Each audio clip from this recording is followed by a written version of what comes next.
Okay, so picture this. You're just, scrolling through financial news, maybe having your morning coffee, and bam, a company you thought was rock solid just tanks. Yeah. Stock prices, they plummet, investors are in a frenzy, and you're left wondering, Right. what on earth just happened? Well, today we're diving deep into a world where some firms don't root for success, they root for failure.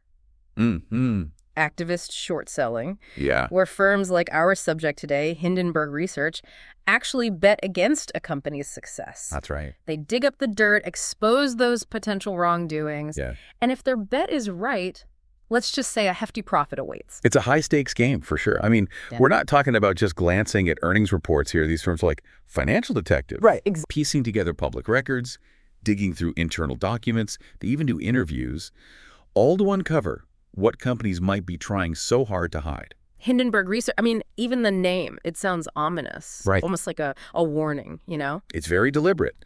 They chose it because they see what they do as like exposing these man-made disasters in the market, much like the Hindenburg disaster itself, which was this, huge tragedy. Right. And the point is, it could have been prevented. So let's unpack that. What exactly is Hindenburg Research, and how did they become this Wall Street watchdog? So Hindenburg Research, it was founded back in 2017 by Nate Anderson. And in just a few years, they've really built up this reputation for what they call in-depth, quote, forensic financial research, end quote. And that's where it gets really interesting. I mean, we're not just talking about like, basic analysis of financial statements. They're scrutinizing footnotes. They're cross-referencing all these different data points. And they're basically leaving no stone unturned. Wow. Trying to really understand the true financial health of a company. So they're not just relying on like a gut feeling. They're meticulously backing it up with hard evidence. Precisely. And that's really what makes them a force to be reckoned with. Their goal is to expose wrongdoing, whether it's, accounting irregularities or misleading statements they're putting out, Right. or even outright fraud. Yeah. And they are not afraid to name names. And they've certainly made headlines with some of their investigations. Yeah. Let's talk about some of Hindenburg's most notable takedowns. Oh. First up, Nikola, the electric truck company that promised to revolutionize, the entire transportation industry. Yeah, and this was a classic example of Hindenburg's, just like incredibly thorough research in action.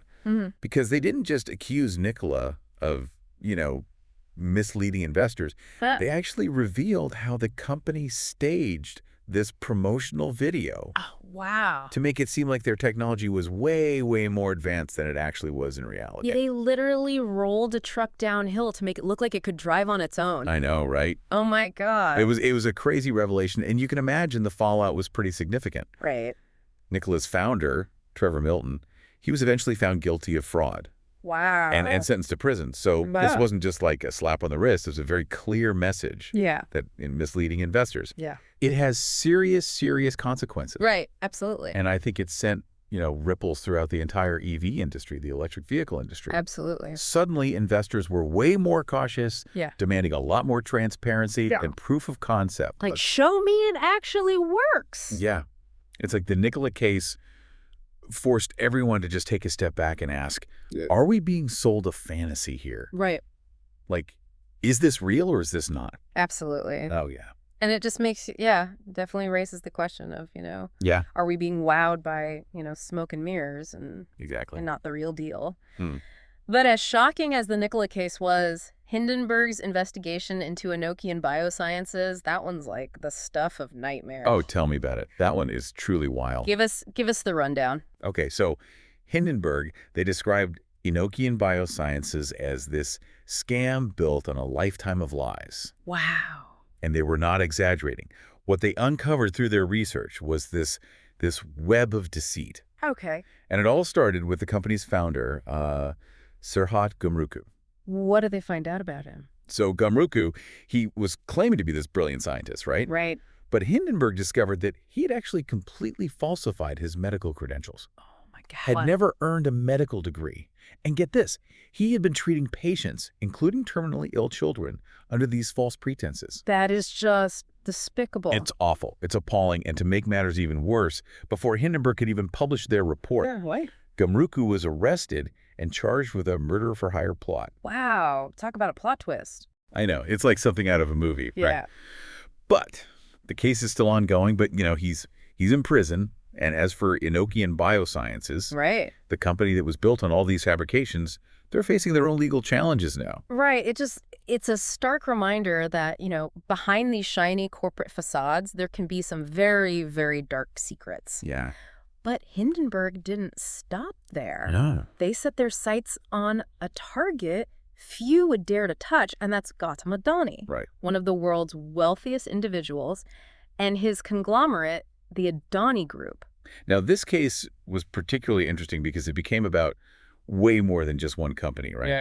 You've got the Adani Group. They're this massive player in India involved in everything. Yeah. You've got ports, energy, infrastructure. They're even in food processing. They're really deeply intertwined with the entire Indian economy. So taking on the Adani Group was like taking on a giant, like a powerful giant. Oh, yeah. What did Hindenburg accuse them of? Okay, so in 2023, they released this just bombshell report alleging that the Adani Group was engaged in stock manipulation, accounting fraud on just this massive, massive scale. Oh. And this report, it sent shockwaves through global financial markets. We're talking wiping out, get this, $150 billion.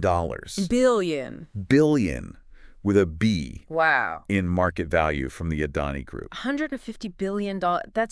It's almost unfathomable, that amount of money. It's an insane amount. And of course, it became this huge story. And the Adani Group, they responded. How could you not? And their response just fueled the fire even more. Oh. They vehemently denied all of Hindenburg's allegations, calling it this calculated attack on India, an attempt to damage the country's reputation. So it became this whole geopolitical issue. Totally. It really highlighted the intersection of finance, politics, national identity. Yeah. Especially when you're dealing with these companies that have, so much power. Right. Economic and political sway. Right. But Hindenburg's report had a huge fallout. Okay. It led to investigations, a lot more regulatory scrutiny.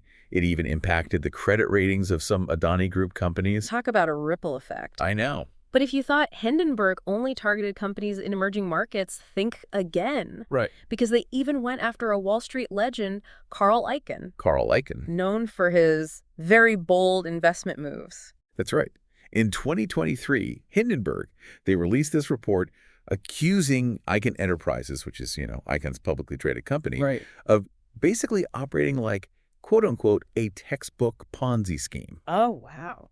They alleged that the company was using inflated asset valuations and unsustainable dividends to try to attract new investors, all while masking these super risky personal loans that were made to Icahn himself. So essentially, they were accusing him of using his own company's money, funds, for personal gain while misleading investors about the health of the business. Essentially, yes. And once again, their allegations led to some very concrete action. Did they? So while Icahn Enterprises denied any wrongdoing, the SEC, they launched an investigation into the company's practices. Of course. So, It seems like Hindenburg just has this knack for uncovering these intricate schemes and really seeing through the smoke and mirrors. Yeah. Do you think they just focus on specific industries, or is it more about just sniffing out potential red flags? That's a great question, and it speaks to their unique approach, but I think we need to dive into that a little bit further. Okay. I wouldn't say it's so much about the industry itself. Right. It's more about recognizing these patterns of deception. Right. You know what I mean? Yeah. And Hindenburg, they look for those same red flags across the board, like accounting, inconsistencies. Yeah. Right. Things that they don't add up. Right. Management teams that have, maybe some questionable backgrounds, and the financial reporting that's intentionally opaque. Right. Like they're trying to obscure the real picture. Yeah. It's like they're trying to muddy the waters. So they can get away with it. And the thing is, they don't just, point fingers, they meticulously build their case. So take their 2022 expose of Ebix, Inc. Okay. This was a fintech company, and Hindenburg, they didn't just come out and say, oh, they're shady. Right. They dug into the financials and alleged that their Indian subsidiary, Ebix Cash, was just this hotbed of fake revenue. And were they right? Oh, yeah. Because alleging something and proving it, I mean... Oh, they were right. And the timeline on this one is eerie. Okay. So Hindenburg, they predict insolvency risks for Ebix, right? Mm-hmm. A little over a year later, Ebix announces this massive restatement of Ebix Cash's financials. They slashed their reported revenue by, get this, 62%. Wow. By December 2023, they filed for bankruptcy. Stock was delisted. Wow. That's a pretty steep fall from grace. That is a crash and burn right there. Yeah. Talk about a prediction coming true. Right. But how do they do it? It's almost like they have like a sixth sense for sniffing out these elaborate schemes. Well, it all boils down to, just meticulous research. Yeah. And frankly, a healthy dose of skepticism. Like, they question everything. Okay. They're connecting those seemingly unrelated dots. Right. And often uncover this information that companies have gone to great lengths to bury, right? To hide. Exactly. Yeah. Remember the case of Singularity Future Technology? Vaguely refresh my memory. Okay, so Hindenburg's investigation revealed that the CEO of this, publicly traded company was actually a fugitive. What? Wanted for running a Ponzi scheme in China. You're kidding. I know. And it's like, come on, this key detail conveniently left out of their SEC filings. Oh, I'm sure. Just an oversight. Yeah, oversight. Forgot to mention that tiny detail. You'd think someone would catch that. You would think. Someone would notice that. You would think, right. Basic background check. Right. But as you might expect, once Hindenburg released their findings, it all fell apart. Right. The House of Cards. So the CEO, he was, swiftly ousted. Yeah. Followed by a mass exodus of the CFO. Wow. Chief Technology Officer. They're all like, see ya. Wow. And here's the cherry on top. The SEC later confirmed that the former CEO had indeed submitted forged documents. Of course he did. Yeah. I mean, at that point, why not? Right. But it just makes you wonder how many other companies are out there operating in plain sight. Right. With something to hide. Yeah. It's a scary thought for investors, I think. It really highlights, I think, how important that independent research is, that critical eye. Absolutely. But here's the thing. Hindenburg's not alone in this fight. No. They're part of this growing movement of activist short-selling firms, each with their own style, their own areas of focus. So it's not just Hindenburg out there, like, shaking things up. There's a whole network of these corporate watchdogs. There are. Who else is out there making waves? So another big player in this space is Muddy Waters Research, founded by Carson Block back in 2010. Okay, I've heard that name. Yeah. They were behind that huge expose on Sino-Forest, right? That's right. Their 2011 report on Sino-Forest. Yeah. Legendary in the world of activist short selling. Okay. So Sino-Forest, this was a Chinese forestry company. Okay. And Muddy Waters, they accused them of being this multi-billion-dollar Ponzi scheme. Wow. They said they were basically wildly inflating their assets with, get this, phantom forests. Phantom forest. So they were just making it up. They were just making it up. Right. And, I mean, these guys, they weren't just blowing smoke. Right. After Muddy Waters released their report, Sino-Forest, their stock plummeted. Eventually led to their bankruptcy. And in that case, that was a landmark case. It sent shockwaves through the entire investment community. Right. Because it proved that even these seemingly, well-established companies could be harboring this massive fraud. So it's not just about, catching the bad guys. It's about reminding everybody. No company is above suspicion. Absolutely. And like Hindenburg, Muddy Waters, they don't limit their investigations to any one industry or any one country for that matter. Mm-hmm. So they've exposed accounting irregularities at the global commodities trader, Noble Group. Okay. Questioned the practices of agricultural giant, Olam International. Okay. And get this, they've even tackled issues that go way beyond just like pure finance. Really? Yeah. Like what? So in 2016, they published this report raising some serious concerns about the cybersecurity of medical devices. Oh, wow. Manufactured by St. Jude Medical. Like the pacemaker. Pacemakers. Yeah, they claimed that these devices were vulnerable to hacking. Oh, that's terrifying. Right. To think about someone hacking into your pacemaker. Oh my gosh. That's a whole other level. Talk about high stakes. Right. And it really highlights how, activist short selling, it can extend way beyond financial markets. Yeah.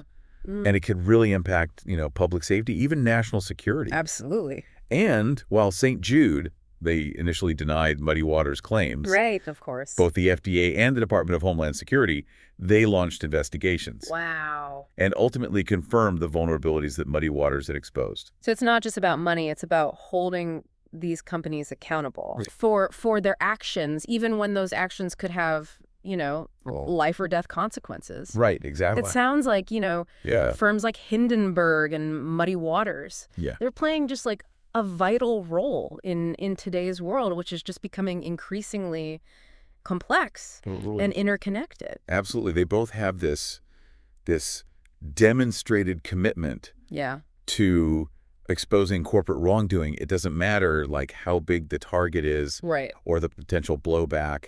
They're not afraid. They've challenged some powerful interests. They've exposed these vulnerabilities. And, I think ultimately they're forcing this conversation to happen about corporate accountability and transparency. That needs to happen.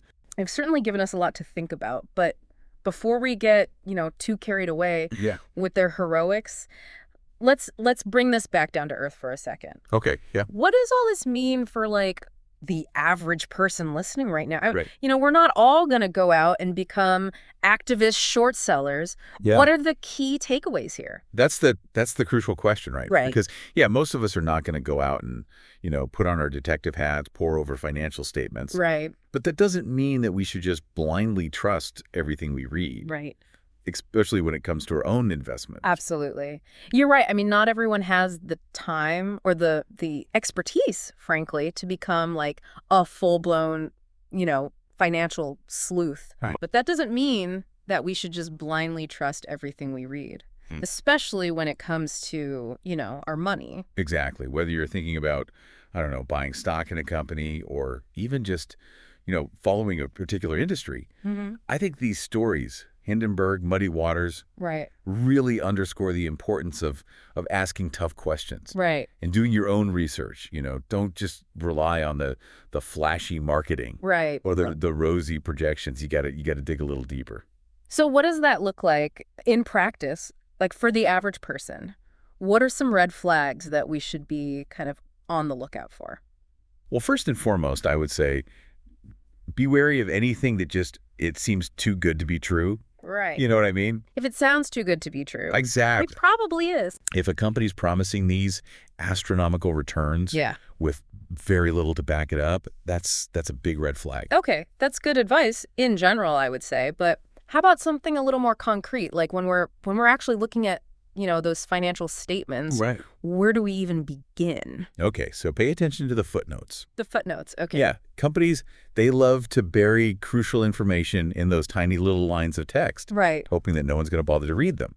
Of course. So look for inconsistencies in their accounting practices, discrepancies between, their reported earnings and their actual cash flow. Any unusual transactions, anything that just kind of raises an eyebrow. So it's about connecting the dots like we were saying before, but looking for those subtle clues that might point to a bigger problem. Exactly. Yeah. And don't be afraid to just, ask questions. If something doesn't make sense, if you're not sure about an investment, talk to a financial advisor, do some more research, and just be wary of anyone who kind of discourages you from getting a second opinion. It's like that old saying, knowledge is power. The more informed we are as investors, the better equipped we are to make sound decisions and avoid, falling prey to these schemes. 100%. And I think the work of, Hindenburg, Muddy Waters, it reminds us that even the most powerful companies, they're not invincible. They've shown us that, They've exposed those vulnerabilities. Challenged the status quo. And they've really, I think, empowered investors to demand more transparency and accountability. For sure. Which is, it's really what it's all about. Yeah. And on that note, here's a thought to leave you with, okay? What if there's a Hindenburg waiting to happen in your own industry? Oh, wow. Or your area of expertise? That's a question, to ponder. Right. What if you, with your knowledge, with the tools that you have to conduct your own investigations, what if you were the one to expose it? It's a reminder that we all have the potential to make a difference. Oh, do? Yeah. To be a force for positive change, even when it feels like, odds are stacked against us. Absolutely. So keep asking those questions, stay informed, and never underestimate your own power. To hold those in power accountable. Well said.